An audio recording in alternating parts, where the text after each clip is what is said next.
Até que a morte não separe. Parte 01. Primeiro encontro. Quem é você?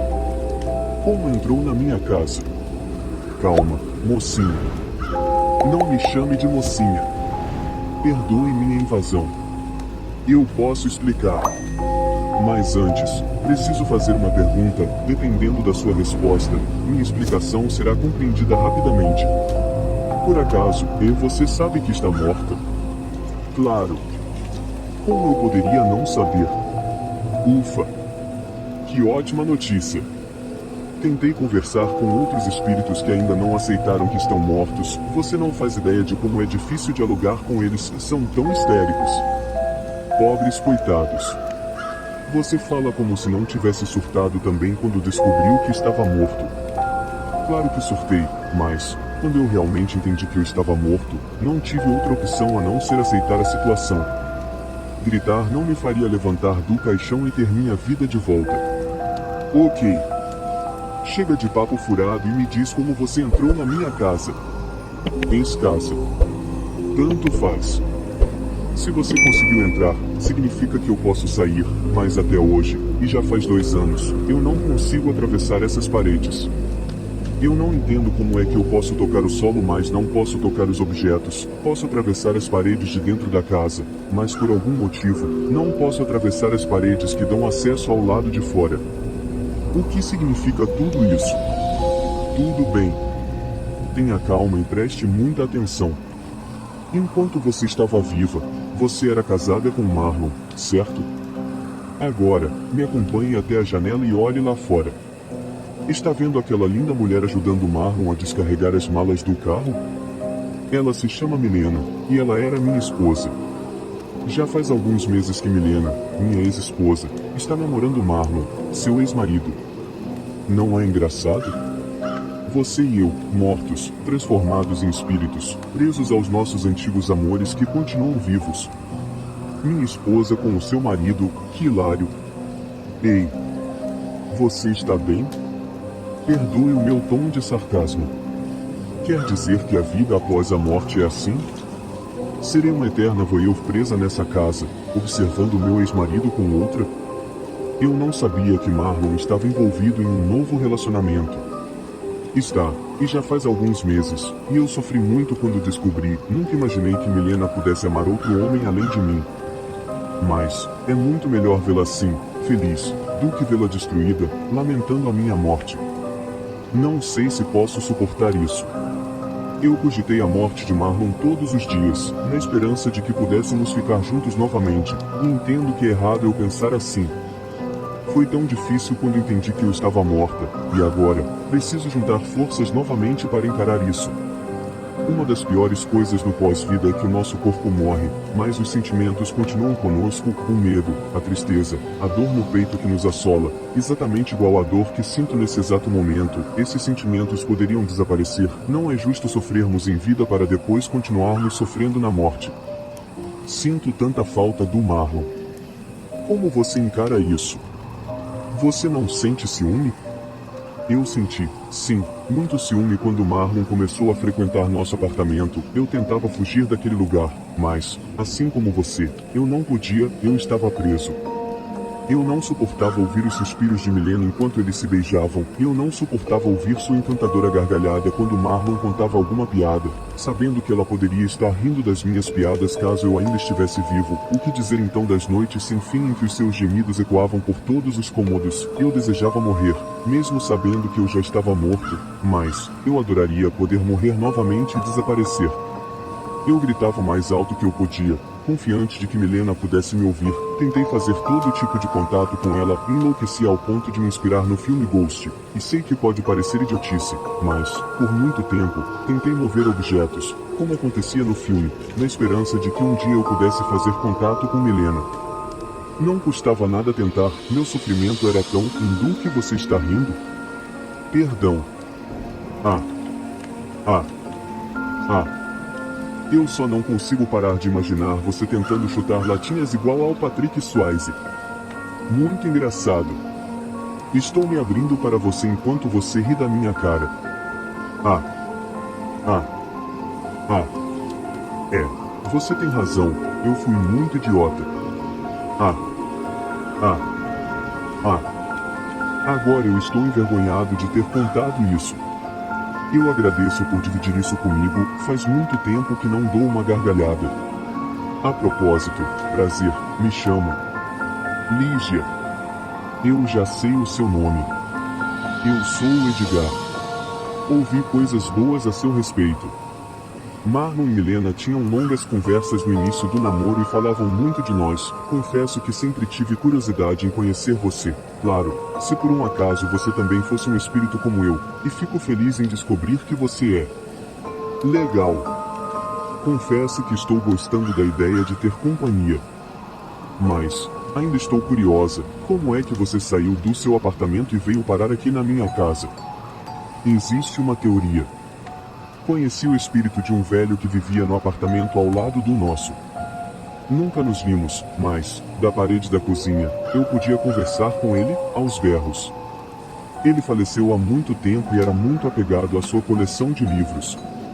O velho acreditava que o seu espírito permaneceria preso naquela sala até o dia em que ele pudesse desapegar de tudo aquilo, e assim, deixaria de vez esse mundo e descobriria o que realmente nos espera após a morte. Sua teoria era essa: se em vida fomos muito apegados a algo ou alguém, no pós-vida, nosso espírito permanecerá preso a isso. Ele amava sua coleção, e graças ao seu neto, que herdou seu apartamento com todos aqueles livros, o velhinho, mesmo após a morte, continua apreciando a leitura junto do neto que se senta na antiga poltrona do avô e lê por horas. No meu caso, o fato do meu amor por Milena ser tão intenso, ficarei preso a ela, e para onde ela for, meu espírito a acompanhará. O lar de Milena se torna o meu lar também, enquanto eu continuar alimentando meu amor por ela. E, já que a partir de hoje Milena se muda para esta casa, está explicado o motivo de eu estar aqui. Então, se a teoria estiver correta, significa que estou presa ao Marlon, pois o meu amor por ele continua firme e forte, é isso? Bom, nesse caso, seja bem-vindo ao seu novo lar. Parte 02, Beijos Paralelos, 9 meses depois. Edgar? Edgar? Finalmente encontrei você. Depressa. Venha ver o que o Marlon esqueceu no corredor. Estou indo. Por que toda essa pressa? Veja. Uma lata de cerveja? O que tem de tão especial para você estar tão eufórica? Por favor, recrie aquela cena do filme Ghost. Aquela em que o Patrick Swayze tenta chutar a lata e cai de bunda no chão. Por favor. Você e suas ideias malucas, e você está falando sério? Ok, eu vou realizar seu desejo, é cada um em que eu me meto. Posso ouvir você resmungar daqui. Lá vou eu, fique de olho. É 1, é 2, e é 3. Maravilhoso. Ficou idêntico. O que eu não faço por você? Além do filme Ghost, você conhece outro que a gente possa recriar alguma cena? Bem, eu acho interessante uma cena de um filme do Gaspar Noé. Noé? Quem? Sério que você não viu nenhum filme dele? Então, a cena é assim, o protagonista morre, e a sua alma, assim como a nossa, fica vagando por aí. Tem uma parte que a alma do protagonista observa um casal transando no mundo dos vivos, e então, ele ajusta sua alma ao corpo do homem que está em cima da mulher, e assim, observa as expressões dela durante o ato, como se ele estivesse envolvido com ela, e recorda como era ter relações sexuais quando era vivo. Isso é meio doentio, não? Tá explicado o porquê de eu não conhecer esse diretor. Sim, é estranho, mas, eu estava pensando, você não sente saudade de olhar nos olhos do Marlon e imaginar que ele está olhando para os seus? Eu sinto falta do jeito que Milena me olhava e pensei que poderíamos usar a ideia do filme, não a do sexo, mas aproveitar um momento em que Marlon e Milena estivessem juntos, se acariciando, olhando um nos olhos do outro, sorrindo, e assim, poderíamos nos conectar a eles, ajustando nosso espírito em seus corpos, eu no de Marlon e você no de Milena. Podemos sentir novamente como é estar com eles, frente a frente. Apesar de esquisito, soa interessante. Você tocaria em mim enquanto Marlon toca Milena, seria como se Marlon estivesse me tocando, certo? E você faria o mesmo. Podemos nos abraçar enquanto eles se abraçam. Na real, eu estaria abraçando você. Mas se eu usar bem a imaginação, vou sentir que estou abraçando Milena. Horas mais tarde.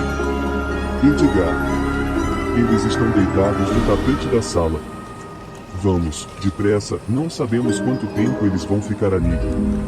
Certo, Edgar, vamos começar? Sim. Coloque sua cabeça só um pouco mais para trás, seu rosto está ofuscando o de Milena. Isso. Agora está perfeito. Uau!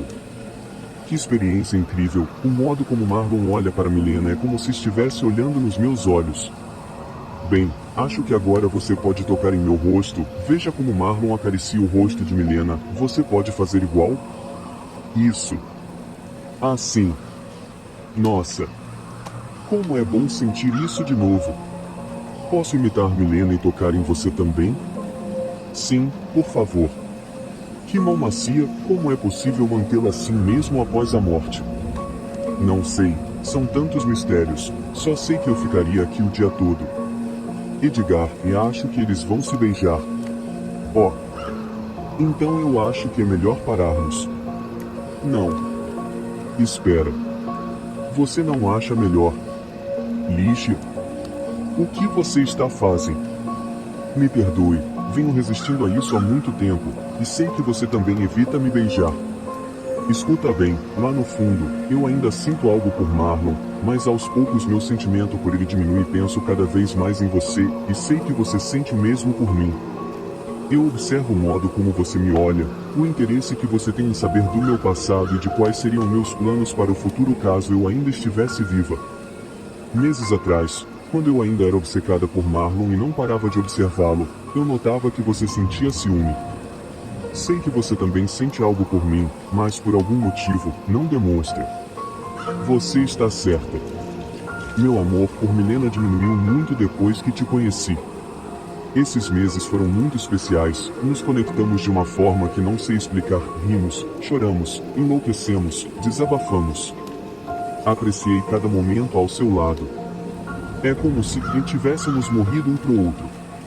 Mas, infelizmente, não podemos nos envolver. Como eu poderia te explicar melhor? O único jeito de ficarmos juntos é não se amando. Como assim? Devemos continuar alimentando nosso amor por nossos ex. Se a teoria do velho estiver correta, tenho que amar Milena, assim como você deve amar o Marlon. Se nos desapegarmos deles, nosso espírito finalmente descansará em paz, deixaremos de vez esse mundo. Por isso, devo continuar amando Milena para poder continuar aqui com você. Mas, e se o velho estiver errado? Veja. Olhe para eles. É assim que você quer estar ao meu lado? Como um casal voyeur, telespectador do sexo alheio. Enquanto nossos ex vivem um romance, nós dois ficamos aqui negando nossos desejos lascivos. Você não quer estar comigo de verdade? Eu quero te tocar, te sentir, e sei que você também quer, mas para isso, devemos esquecer nossos antigos amores e apostar tudo no que estamos sentindo agora, mesmo sabendo que o futuro é incerto, se iremos continuar juntos, ou se vamos desaparecer para sempre, só saberemos após tentar. Vamos, Edgar, nem que essa seja a primeira e a última vez que ficamos realmente juntos, prefiro passar um único momento verdadeiro com você do que uma eternidade reprimindo meus verdadeiros sentimentos. Isso. Venha. Fique comigo. Semanas depois. Chegou a hora, Edgar. Vamos atravessar essa parede e descobrir o que nos espera do lado de fora. Lígia, você não acha melhor ficarmos na casa? E se um de nós não conseguir atravessar? Vamos conseguir. Não vê que a teoria do velho estava errada? Estamos nos relacionando há algumas semanas e ainda continuamos aqui, juntos. Agora eu tenho certeza de que não amo mais o Marlon, e acredito que você também não ama a Milena, sinto que agora podemos atravessar essa parede juntos. Não quero mais dividir esse espaço com eles, vamos descobrir de vez o que nos espera lá fora. Vamos. Segure bem firme minha mão e vamos correr em direção à parede. Preparado? Agora. Lígia? Lígia? Onde você está? Está me ouvindo? Finalmente, ela conseguiu atravessar para o lado de fora, mas eu continuarei aqui nesta casa. Edgar? Onde estou? Que lugar é esse? Não enxergo nada. Edgar? Alguém pode me ouvir? Será que fui enganada? Será que ele não atravessou a parede junto comigo porque ainda ama Milena? Acho que ele me usou, conseguiu fazer com que eu me apaixonasse por ele e me fez esquecer do Marlon, tudo isso para me tirar da casa e ficar a sós observando Milena. Se for isso, a teoria do velho está correta e eu finalmente me livrei do Marlon, mas Edgar continua na casa porque ainda ama Milena. Um ano mais tarde. Ei! Você aí! O que está fazendo nesta casa? Edgar? Como sabe meu nome? Vamos, cara, me diga logo quem é você. Não nos conhecemos diretamente, mas sei que você está morto há mais tempo que eu. Sabe como é, cidade pequena, ficamos sabendo de tudo. O motivo de eu estar aqui é que eu era o amante do Marlon, o cara que mora nessa casa. Como assim, você era amante do Marlon? Há quanto tempo Marlon se relaciona com você às escondidas? Já faz mais de 5 anos. Desgraçado. Como ele pôde fazer isso? Você sabia que, enquanto ele se relacionava com você, ele era casado com uma mulher chamada Lígia? Sim, eu sabia, ele já tinha me dito. Mas ainda não entendo por que você está tão nervoso. Ela era sua amiga? Você também conhecia o Marlon? Digamos que, sim, agora eu o conheço de verdade. Então me diga, o que você era do Marlon, um amigo? Um primo distante? Nada disso, assim como você, acabei de descobrir que eu não era o único amante do Marlon. O fantasma maligno de Sprayton. Por volta do mês de novembro passado, no bairro de Sprayton, estando um certo Francis Fay, um empregado do Sr. Philip Furze, num campo, perto da casa do seu patrão, apareceu-lhe o espectro de um velho cavalheiro, pai de seu senhor, com uma vara na mão, semelhante àquela que ele, quando vivo, costumava carregar para matar toupeiras. O jovem, de quem o espectro se aproximou, não ficou nem um pouco surpreso com o surgimento de alguém que ele sabia morto. Espectro, ainda assim, disse-lhe que não tivesse medo, se não participasse ao seu senhor que vários legados, deixados em seu testamento, não haviam sido entregues aos beneficiários, 10 shillings para um e tanto quanto para o outro, dos quais lhe deu os nomes. O jovem respondeu que o último legatário mencionado era já falecido e, portanto, não poderia receber a deixa. A aparição respondeu que sabia da morte de seu legatário. Assim, a deixa deveria ser entregue ao parente mais próximo do falecido, a quem também lhe disse o nome. O fantasma ordenou, também, que o rapaz levasse 20 shillings a uma senhora, irmã do falecido, que morava em Totnes, e prometeu que, se essas coisas fossem feitas, não o incomodaria mais. Em sequência, o espectro, referindo-se à sua segunda esposa, também falecida, disse-lhe tratar-se de uma pessoa malévola, embora este escritor a conhecesse e a estimasse como uma boa mulher. O espectro desapareceu. O jovem fez como ordenado e viu que um dos legados estava devidamente pago. No entanto, havia levado os 20 shillings para a senhora de Totnes, mas esta recusou-se terminantemente a recebê-los, acreditando que a deixa lhe tinha sido enviada pelo diabo. Naquela mesma noite, o jovem, que estava hospedado na casa da irmã de seu antigo senhor, viu o fantasma novamente. O rapaz, então, protestou contra a aparição, lembrando-a da promessa, que fizera, de não mais incomodá-lo. Explicou ao fantasma que a irmã do falecido se recusará a aceitar o dinheiro. Então, o espírito mandou o jovem montar um cavalo, cavalgar até Totnes e comprar um anel no valor de 20 shillings, assegurando-lhe que a dama o receberia. No dia seguinte, depois de ofertar anel, que foi aceito, o rapaz voltava, nas imediações de Totnes, para a casa de seu amo, acompanhado por uma criada da legatária. Todavia, ao entrar no bairro de Sprayton, um fantasma foi visto montado na garupa de seu cavalo. Aquele espectro lançou os braços compridos à cintura do rapaz e atirou-o da sela ao chão. Testemunharam a queda diversas pessoas na estrada, bem como a empregada de Totnes. Ao entrar no terreiro da fazenda do Sr. P. Furze, para o espanto de todos, o cavalo deu um salto de cerca de 25 pés. Logo depois disso, um fantasma feminino apareceu na casa, e foi visto pelo mesmo jovem, assim como pela senhora Thomasine Gidley, animando uma criança. A aparição era capaz de assumir diversas formas, ora aparecia como um cão arrotando fogo, ora saía pela janela em forma de cavalo, quebrando uma vidraça e um pedaço de ferro. Certamente, foi muita generosidade, da parte dela, na forma de um cavalo, causar tão pouco dano. Mas, geralmente, ela caminhava pelo corredor e aparecia nos quartos em sua aparência natural.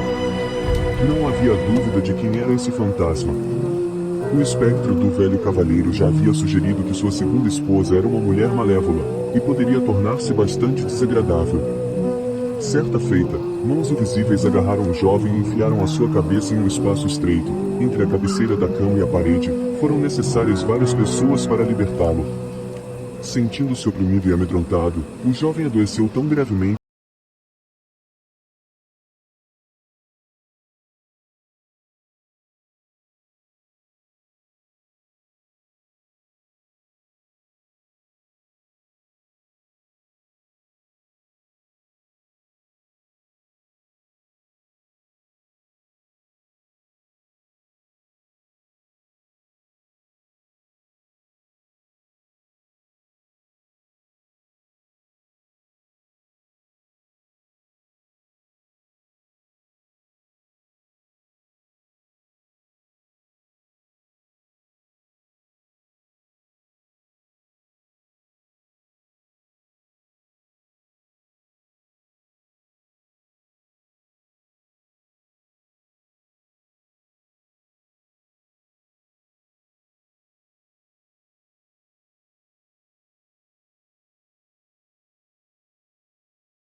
o havia arrebatado a uma altura tal que a casa de seu patrão lhe parecia do tamanho de um monte de feno. Como seus membros permaneciam entorpecidos, ele foi levado para Crediton no sábado seguinte para ser sangrado. Após o procedimento, deixaram-no sozinho. Todavia, quando seus companheiros chegaram, encontraram sua testa cortada, inchada e sangrando. Segundo ele, um pássaro, com uma pedra no bico, voou pela janela e acertou a sua testa. A sala foi revistada, e nenhuma pedra foi encontrada no chão, senão um peso de latão. Este é um relato fiel do conteúdo de uma carta de um respeitável morador de Devon, datada de 2 de maio de 1683. O jovem terá 21 anos se viver até agosto próximo. Presas que rasgam minha carne. Samantha acelerou o passo no exato momento em que viu o portão do cemitério aberto.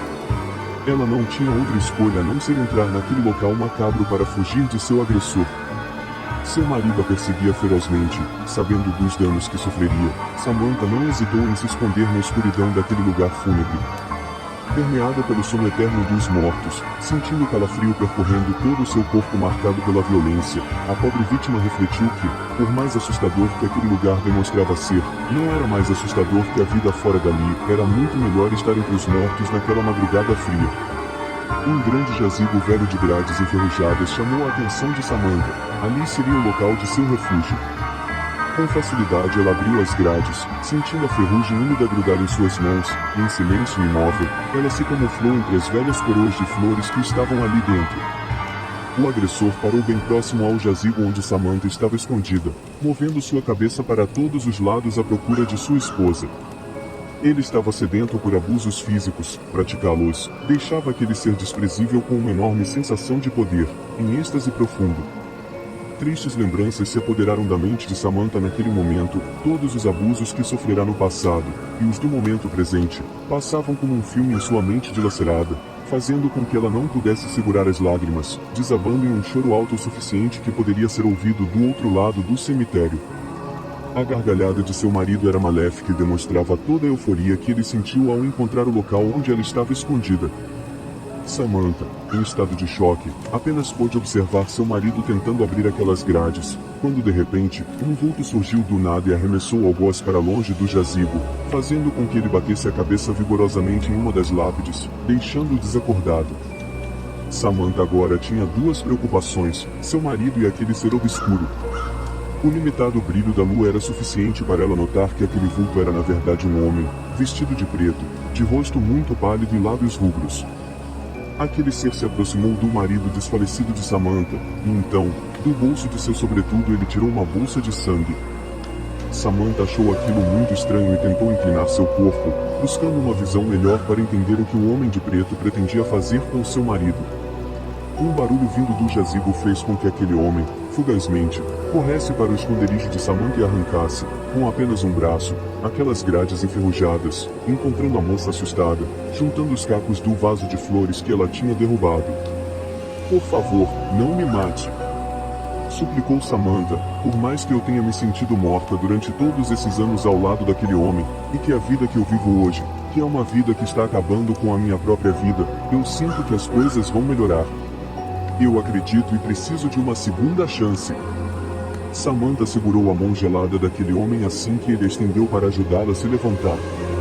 De forma impulsiva, ela o abraçou fortemente, como se jamais fosse soltar e começou a chorar. Sem saber o que fazer, o homem a conduziu até um túmulo de granito onde eles se sentaram para poder conversar. "Diga-me por quais problemas você está passando", disse o homem demonstrando afeto, com seu timbre de voz rouco, porém, muito suave.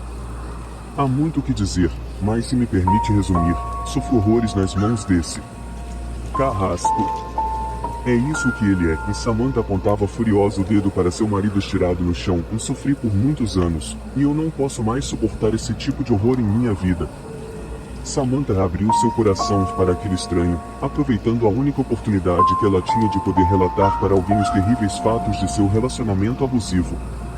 No túmulo onde eles estavam havia uma vela em chamas, iluminando a foto do falecido que estava enterrado ali. A iluminação da vela clareava muito bem os dois desconhecidos durante a conversa, fazendo com que Samantha pudesse acompanhar com clareza o olhar daquele homem que, minuciosamente, observava sua encantadora clavícula, seu ombro e seu pescoço, até mesmo a pequena tatuagem do Totoro que ela tinha escondido atrás da orelha ele pôde examinar, mantendo sempre seu olhar penetrante. Assim que ela concluiu sua história, tomada por curiosidade, não hesitou em perguntar: "Você é um vampiro?" "Eu não acredito em vampiros. Eles só existem na literatura e no cinema, mas você não está totalmente errada. Digamos que eu sofro uma maldição idêntica de um vampiro." "Você é ou não?" ela perguntou novamente. "Vou tentar explicar. Há mais ou menos 30 anos eu fui atacado por um ser indescritível.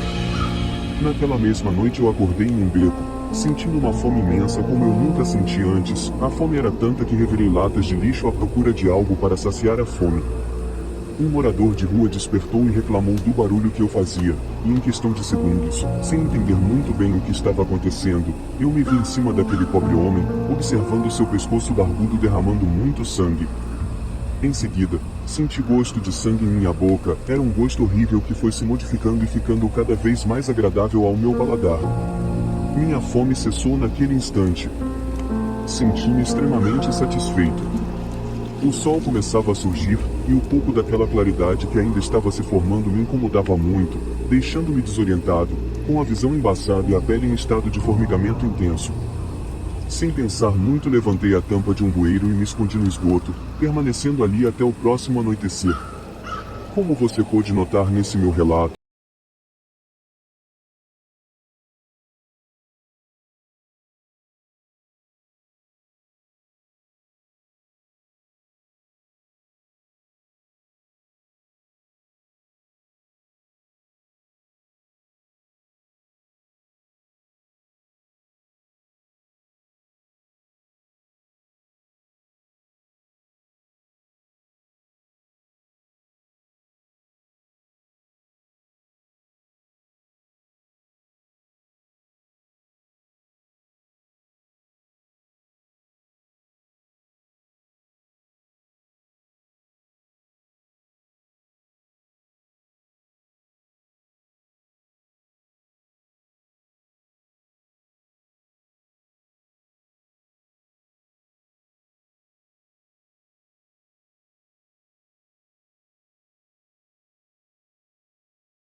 Melhor do que beber sangue diretamente de um plástico.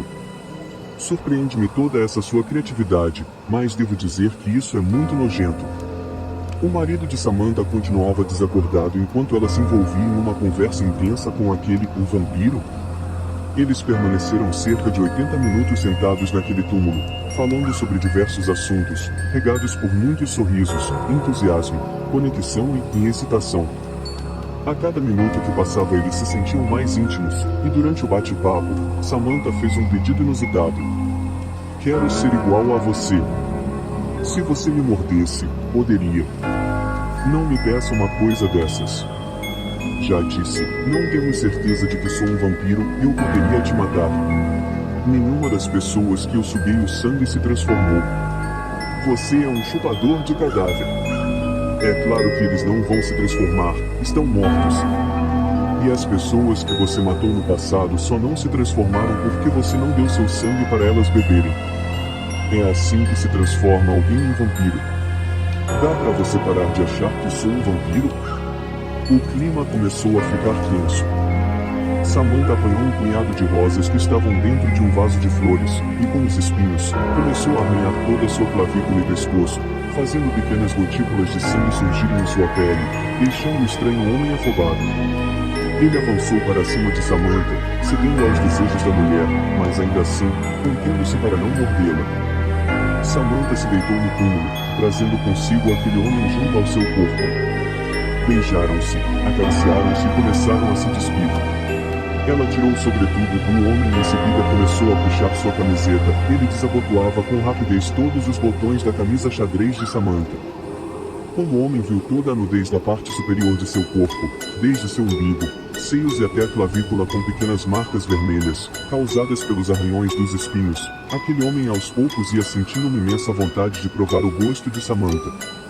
Em questão de segundos eles estavam completamente nus em cima do túmulo, e o homem continuava bloqueando aquela vontade imensa de devorar sua jugular.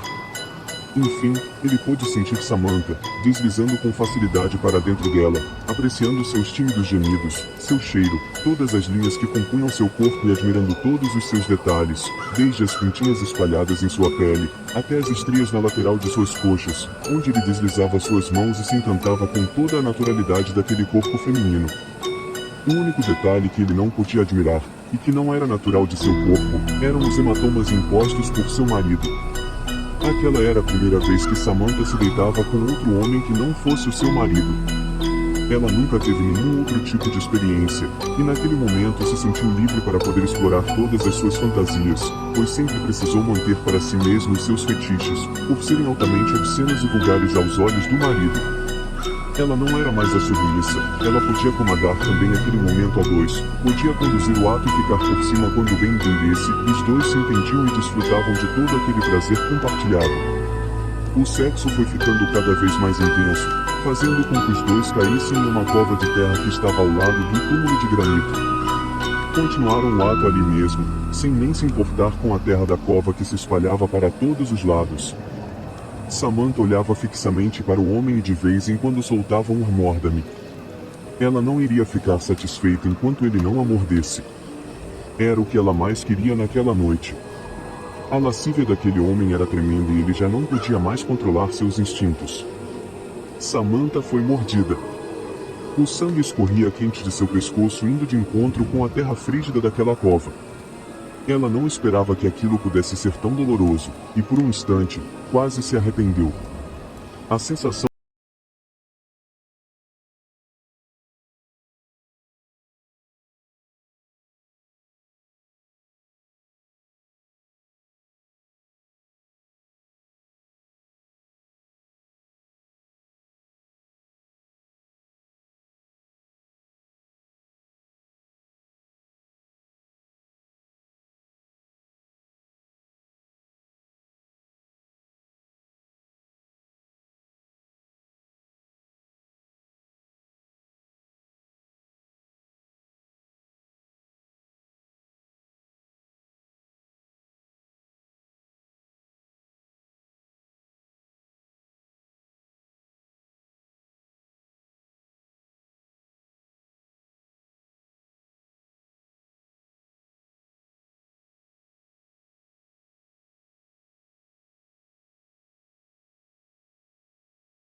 em vampiro, e logo ele vai despertar.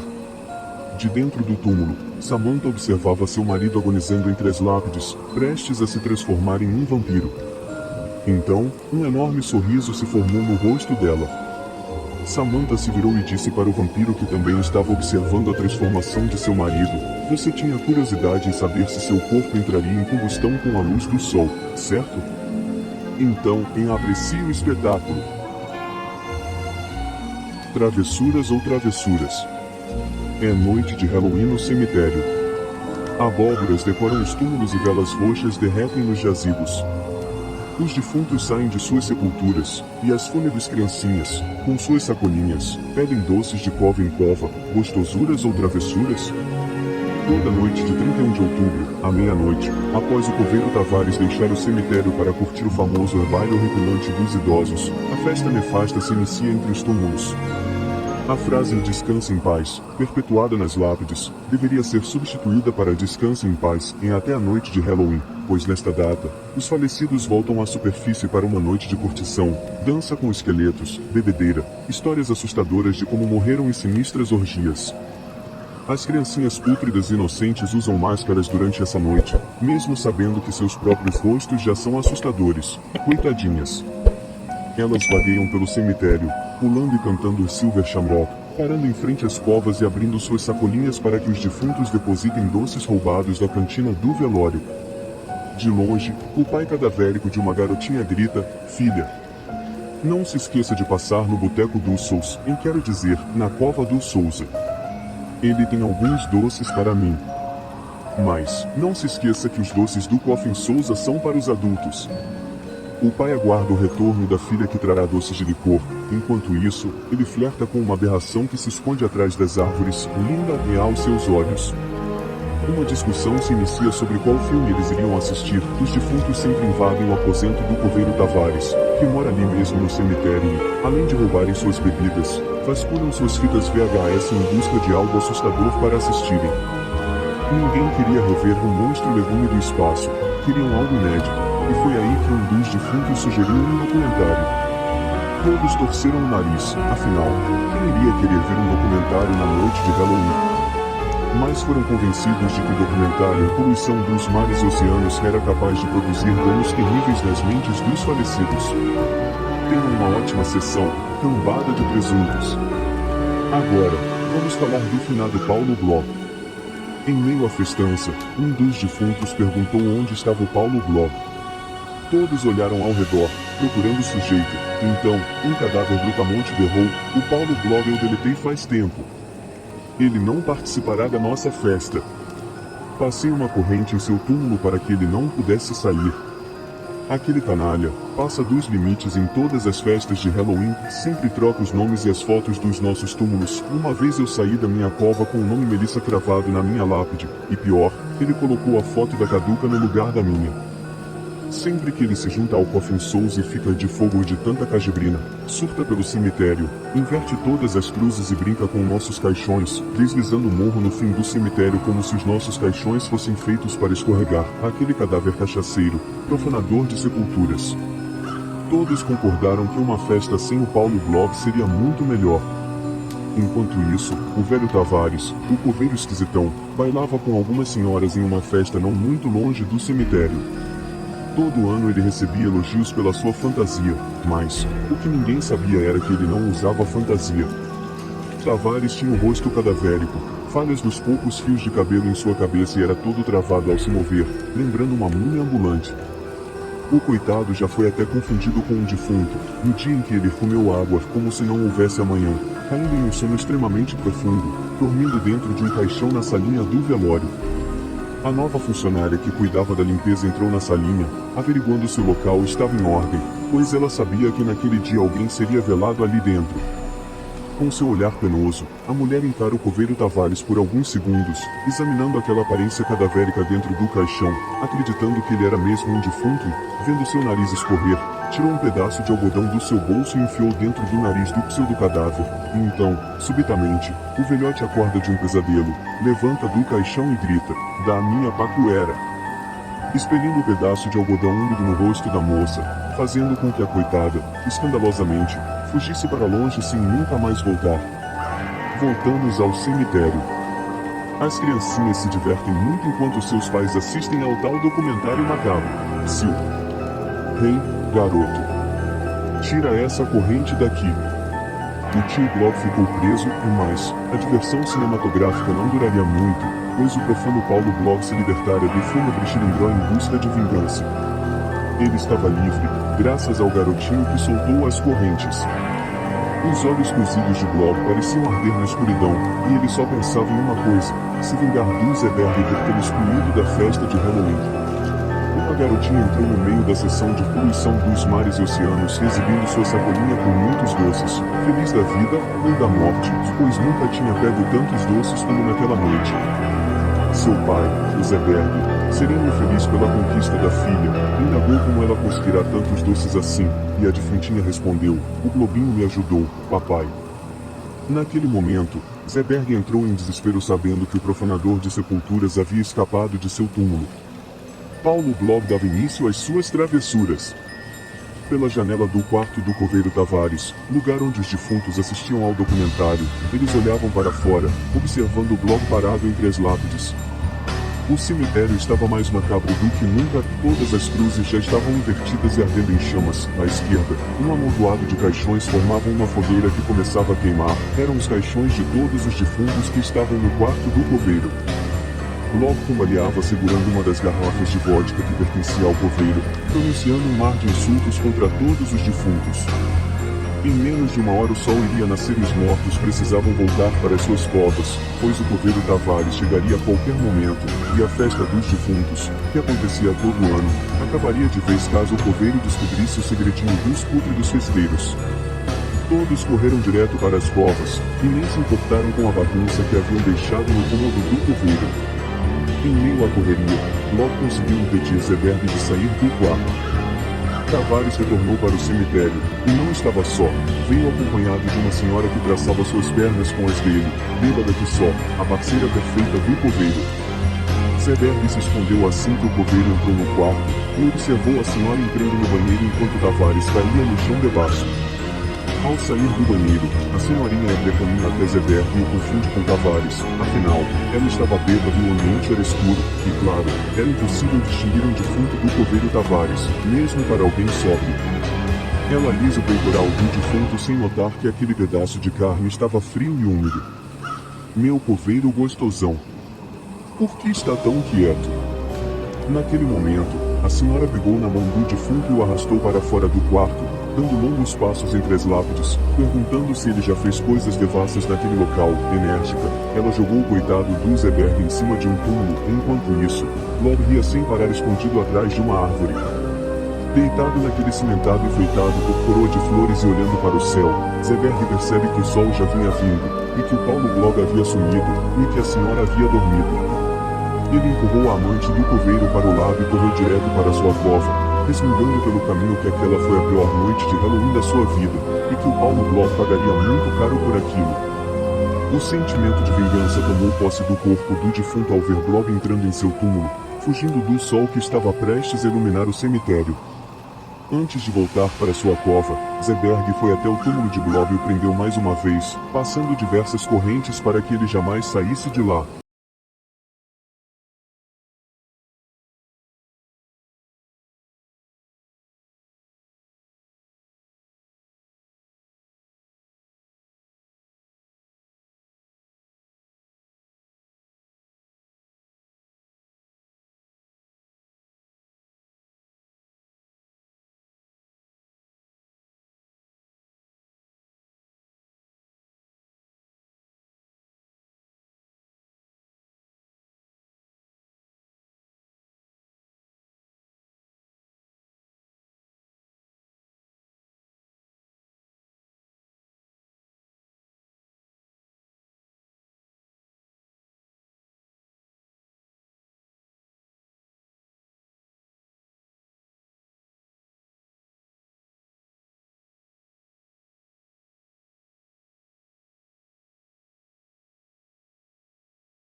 suntuoso era o baile de máscaras. Permitam-me descrever os salões onde o festim ocorreu. Havia uma série de 7 salões imperiais. Em muitos palácios, esta série de salões forma amplas perspectivas, em linha reta quando as portas se descerram de par em par, de tal forma que a vista penetra até o fundo, sem qualquer obstáculo. Aqui, o caso era assaz diferente, como se era de esperar da parte daquele duque de sua inclinação pelo bizarro. Estavam as salas dispostas de forma tão irregular que a vista não poderia compreender senão um salão de cada vez. Ao término de um espaço de 20 ou 30 jardas, via-se uma brusca curva e, a cada esquina, o ambiente assumia um aspecto diferente. À direita e à esquerda, e ao meio de cada parede, uma alta e estreita janela gótica abria-se para um corredor fechado, que seguia a sinuosidade dos cômodos. Cada janela era guarnecida de vitrais cujas cores harmonizavam-se com a tonalidade dominante da decoração do salão para o qual se abria. O que ocupava a extremidade oeste, por exemplo, era decorado de azul e os vitrais eram de um azul vívido. O segundo dos salões era decorado e guarnecido de cor púrpura e os vitrais eram igualmente purpúreos. O terceiro era completamente verde e verdes eram também as janelas. O quarto, alaranjado, estava iluminado por uma janela de igual cor. O quinto era branco e o sexto, violeta. O sétimo era rigorosamente forrado por tapeçaria de veludo negro, que revestia o teto e as paredes, e que caía em pesadas rugas sobre um tapete do mesmo material e de mesma cor.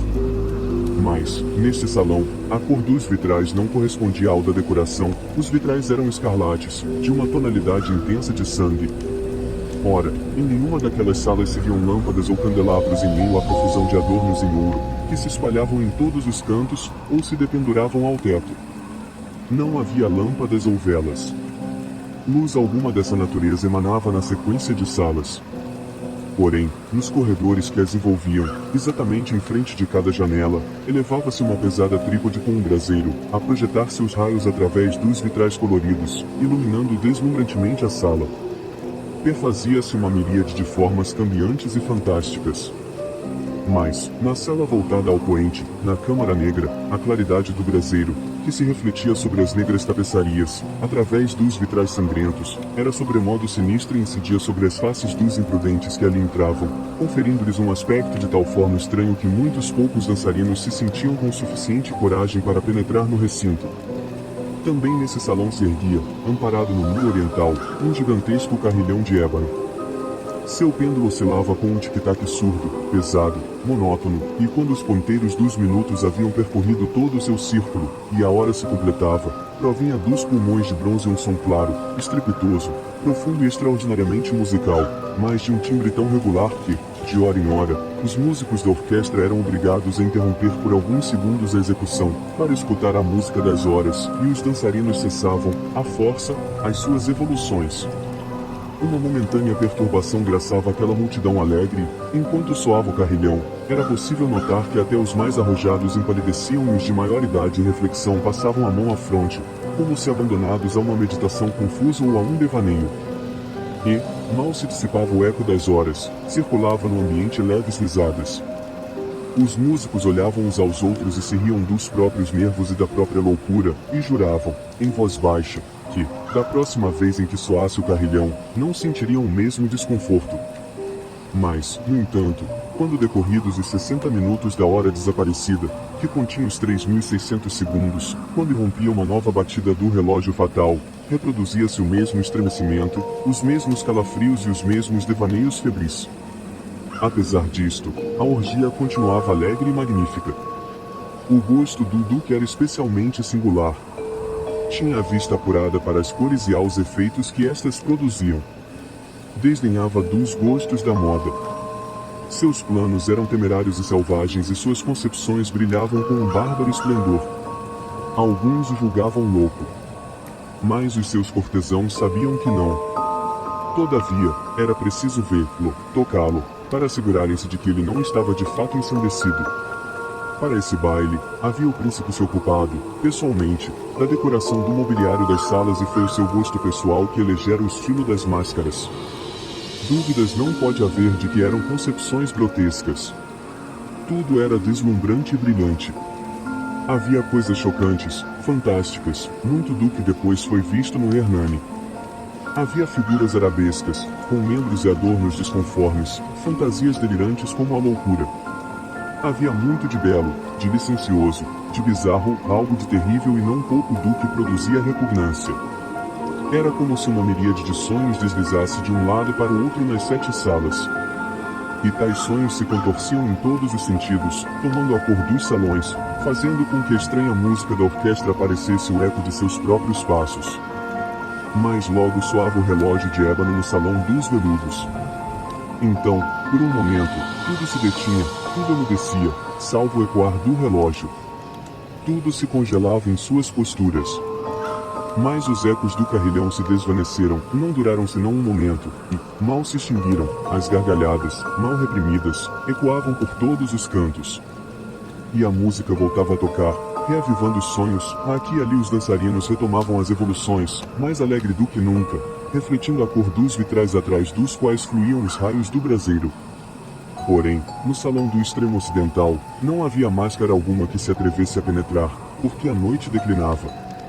Ali se descerrava uma luz de um escarlate profundo, através dos vitrais cor de sangue, e a escuridão das cortinas tingidas de negro era aterradora. E, para aqueles que punham os pés sobre os tapetes, brotava do relógio de ébano um clangor ainda mais pesado, mais solenemente enérgico do que o que chegava aos ouvidos dos mascarados que se divertiam nos salões mais distantes. Mas esses outros salões estavam repletos e o coração da vida ali febrilmente pulsava. E o baile continuava, chegava ao seu ápice, quando do carrilhão soou à meia-noite. Então, como já se disse, a música parou, os que dançavam detiveram-se em suas evoluções. E a angustiante imobilidade a tudo dominou. Agora, porém, o carrilhão bateria 12 vezes. Desta vez, porque ecoou mais longamente o carrilhão, inseriram-se nos pensamentos dos que se atiravam à diversão um maior volume de meditações. E talvez, por isso mesmo, muitos do que compunham a multidão, antes de se esgotarem os derradeiros ecos das últimas horas dadas, puderam perceber a presença de um mascarado que, até aquele instante, ninguém notara. E, tendo se espalhado, aos sussurros, a notícia daquela intrusão, insinuou-se na multidão um murmúrio indicativo de surpresa e desaprovação, que evoluiu para o terror, horror e repugnância. Numa multidão fantasmagórica como a que descreve, era necessário, sem dúvidas, que fosse a aparição absolutamente extraordinária para ensejar tal sensação. A licenciosidade carnavalesca daquela noite era, realmente, quase sem limites. Mas a personagem em questão havia transcendido a extravagância de um Herodes ultrapassado os amplos limites do decoro que o príncipe estabelecera. Há nos mais temerários corações cordas que não se deixam tocar sem emoções. Até entre os depravados, para quem a vida e a morte são igualmente um brinquedo, há coisas com as quais não se pode brincar. Os convivas pareciam sentir, profundamente, a inconveniência dos trajes e da conduta do estranho. Era ele alto e delgado. Estava envolto com uma mortalha funerária da cabeça aos pés. A máscara, que lhe ocultava as faces, reproduzia fielmente o semblante de um rígido cadáver, que um exame apurado teria dificuldades em perceber o engano. Ora, aquela frenética multidão bem poderia tolerar, e mesmo aprovar, aquela desagradável figura, acaso o mascarado não tivesse adotado a representação da morte escarlate. Suas roupas estavam enodoadas de sangue e a sua ampla testa, assim como as suas feições, salpicadas do horror escarlate. Quando os olhos do príncipe Próspero focaram a espectral figura, que, com solenes e enfáticos movimentos, feitos para melhor representar o seu papel, evoluía aqui e ali entre os dançarinos, caiu numa violenta comoção e estremecimento, tomado pelo terror e pela repugnância. E, segundos depois, sua fronte turvou-se de ira. Quem se atreve? Perguntou com rouca voz aos cortesãos que o rodeavam. Quem ousa nos insultar com esta ironia blasfema? Segurem-no e desmascarem-no, para que saibamos a quem iremos enforcar, nos altos das ameias, ao amanhecer. Encontrava-se o príncipe Próspero, ao pronunciar estas palavras, no salão oriental, o câmara azul, e a voz do príncipe Próspero ressonou potente e clara pelos 7 salões, pois o príncipe era um homem impetuoso e forte, e a música havia cessado a um gesto de sua mão. Estes fatos ocorriam no salão oriental, sendo o príncipe ladeado por um grupo de pálidos cortesãos. No início, enquanto falava o príncipe, o grupo se movimentou, levemente, na direção do intruso, que esteve, por um momento, quase ao alcance de suas mãos, mas que agora, com passos firmes e majestosos, se acercava cada vez mais do príncipe. Mas, em razão do indefinível terror que a audácia do mascarado havia inspirado em todos aqueles que ali se reuniam, ninguém estendeu a mão para agarrá-lo, mesmo quando, sem qualquer obstáculo, passou a 2 passos da pessoa do príncipe. E tanto que a mesma assembleia, como providente a um só movimento, recuou do centro do salão às paredes. O mascarado seguiu, sem interrupção, o seu caminho, com os mesmos passos solenes e bem medidos, com os quais, desde o início, se distinguira, passando da sala azul à púrpura, da sala verde à laranjada, e desta branca, e da branca à violeta, sem que houvesse quem o detivesse. Então o príncipe Próspero, tomado de ira e de vergonha pela covardia momentânea, precipitou-se através das 6 salas, sem que ninguém o seguisse, porque um temor mortal se apoderara de todos os convivas. Brandiu um punhal e se aproximou a uma distância de 3 ou 4 passos do fantasma que se retirava, quando este último, ao aproximar-se da sala de veludo, voltou-se bruscamente, afrontando aquele que o perseguia. Ecoou um grito agudo e o punhal caiu, como um relâmpago, sobre o tapete fúnebre, onde o príncipe Próspero tombou morto, instantaneamente. Então, invocando a frenética coragem do desespero, a multidão de mascarados precipitou-se à sala negra, e, agarrando-se ao desconhecido, que se mantinha imóvel e ereto como uma grande estátua à sombra do carrilhão, viu-se presa de um terror inominável, ao perceber que não havia forma tangível alguma sob a mortalha e sob a máscara cadavérica. Todos reconheceram, então, que ali estava presente a Morte Escarlate. Ela se insinuara como um ladrão noturno. E todos os convivas tombaram, um a um, nos salões das orgias, manchados de sangue, morrendo na mesma postura desesperada em que desabaram. E a vida do relógio de ébano se extinguiu com a do último daqueles seres licenciosos. E murcharam as chamas dos braseiros. E as trevas, e a ruína e a Morte Escarlate deitaram sobre tudo seu ilimitado domínio.